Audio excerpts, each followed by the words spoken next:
Hi everyone, RGK here with another session on something that's a bit different.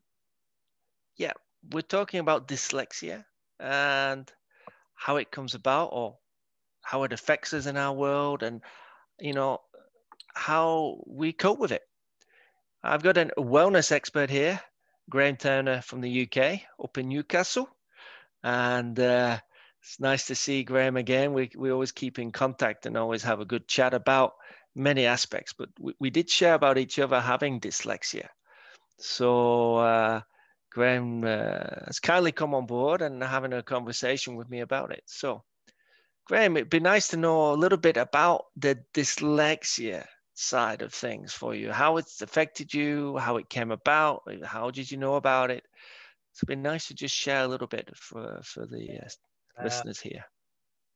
I think I know when it got noticed. I think I was 24, and I was late going into studying sports science, and I was almost towards the end of my first year.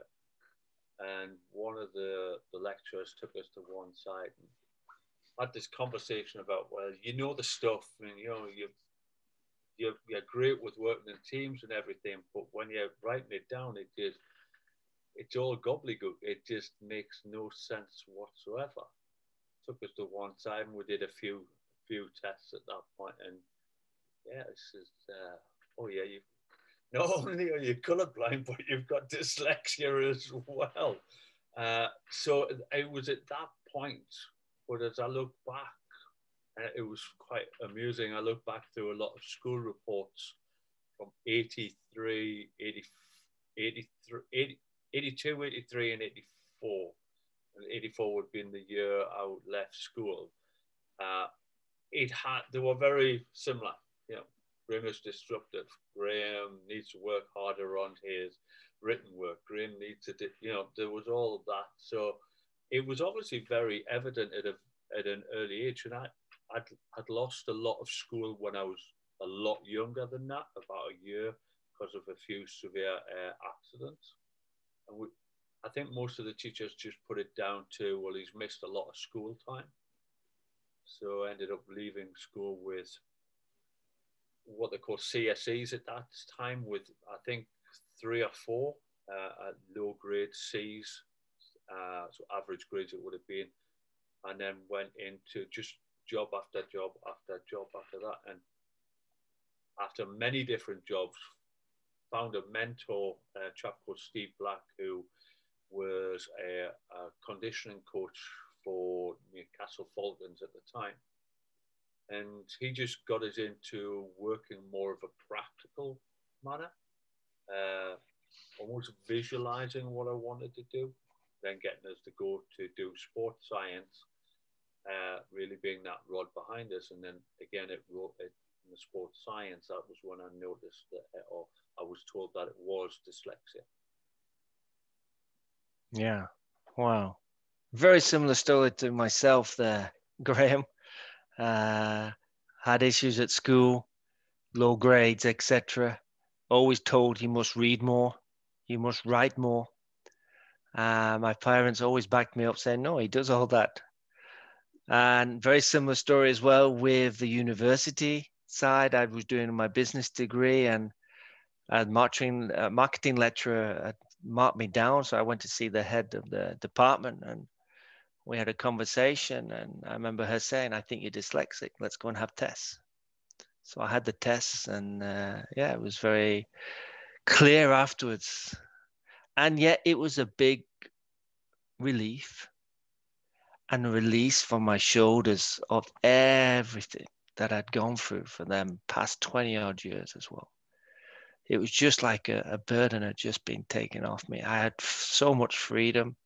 I mean, I learned how to use, excuse me, mind maps more efficiently and more effectively.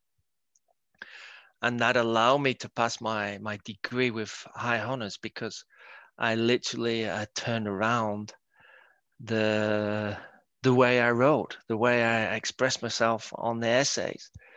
And by reading the mind maps, the external examiners could actually understand better reading the mind maps than they could actually read my essays. So it kind of really gave me a big boost from that. But at the same time, I also adapted, possibly like Graham as well here, folks, the ability to speak in a way that we could get things across that we couldn't get across if we wrote. Yeah. And so, this is also another reason that Graham and I have connected, because of our past life of problems as dyslexia children. And I don't say it's a problem anymore. I see it as it's a golden opportunity to share with other people the struggles and the strains that I had. But there is also a greener side. The grass is green on the other side, as they say. And for me, was the help of the support of the Dyslexia Institute, and also the support of teachers, professors, and then my business colleagues, etc. later on. And also, as I developed, I've just made it clear, I'm dyslexic. So if you read something, it may not be always clear. Let them know in advance. And a majority of the courses that I've done, I've done it verbally, possibly like Graham as well. So it's interesting how our stories are very, very similar in that front. I think they definitely come. There's a point in where you got the further help at university. I went completely the other way. I went into, instead of being accepting of it, it was purely into blame at this point. So it was always looking back rather than actually saying where I am now is, yes, this wasn't my fault, but it was certainly my responsibility to take control of that. And at that point in time, and for quite a few years after that, over a decade after that, it was all about blaming other people. It was never about. I left the sports science a week before the final exam because I just couldn't. I wasn't at that place where I was going to take it. I did everything else, but no, I just walked away from before doing the exam.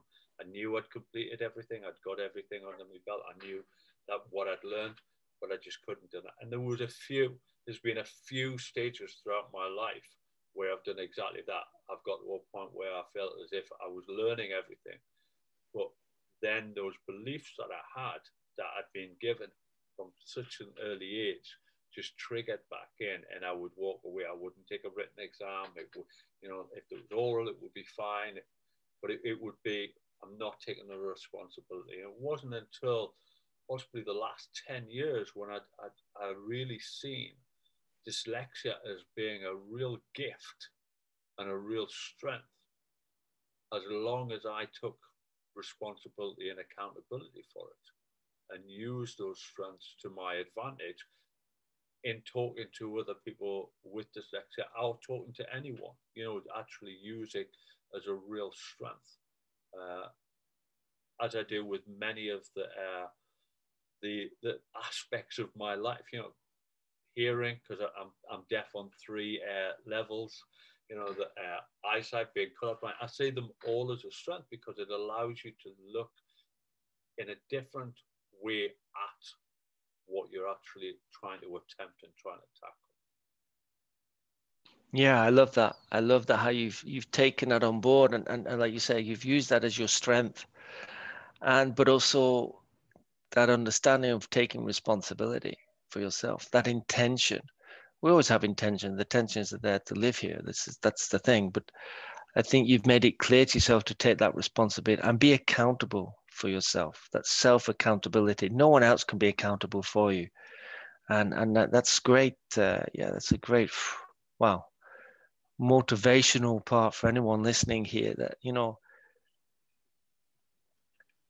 sometimes you need to accept things and sometimes you don't. And I think both Graham and I have had that experience where we had to accept the situation with the dyslexia and how it was for us all in growing up, in communicating, in getting work, etc. And at the same time, knowing we're okay. There's actually nothing wrong with us. That's the beauty of it. There's nothing wrong with us anytime. We're all perfect, beautiful human beings at this present moment. And if we keep looking at that all the time, as Graham does, I know, it makes such your day such a wonderful thing. And whoever you meet, you're always connecting with them as it's the first time and it's something that you're getting from them. Yeah, I think for me now, it's because of what we do. There's never any judgment when you're actually meeting someone. It's actually, it's allowing yourself to connect at a far deeper level rather than just making a judgment about what they're saying, what they're looking like, where they work, what car they drive, or anything along those lines. Because I've realized in the past that I've had so many judgments made against me. You have to think myself, what would I want to treat someone? Would I want to act upon someone the way that I felt I was treated? And it gives you a different perspective. I read a great book some years ago called Resilience by Eric Grettles, and he talks about the definition of resilience. He talks about from a Newtonian background, as in that we tend to look at it from a physics aspect.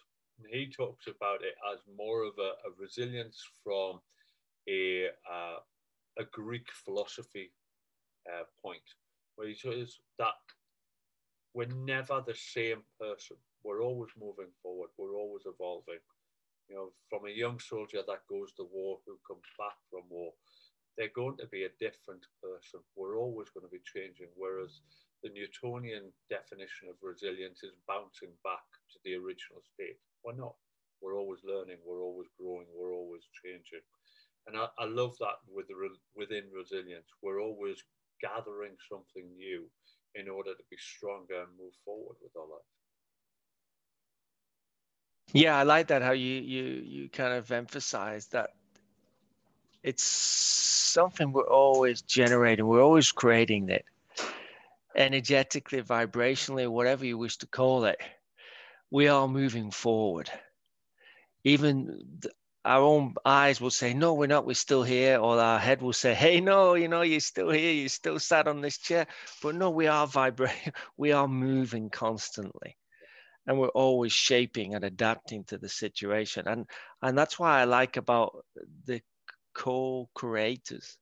We are the creators of our lives, even if you don't think about it. And what I like about the co-creation or the creators is I'm curious. I'm curious every time I have a conversation, every time I get an email, every time I have a conversation with my children, my wife, have a conversation with my clients, I get curious. Because that curiosity for me means, for me, I'm present. I really want to understand you. But at the same time, it's a form of energy for me that I kind of, if we can say it in a sensible way for me, is like I kind of fall in love with compassion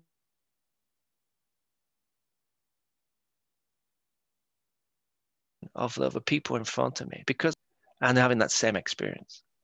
And it's okay. As you said there, Graham, it's okay. Everything is okay. Yeah.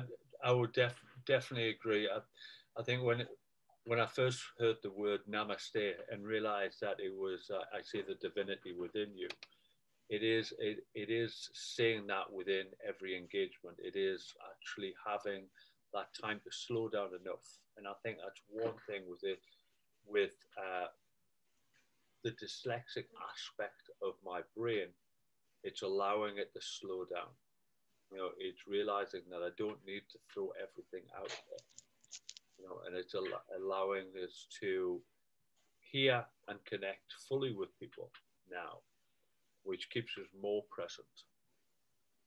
And therefore, the communication, actually getting to know someone, allowing the client to, or the person that we're talking to actually be real and be whole within the conversation. I can't say anything more, Graham. That's absolutely wonderful.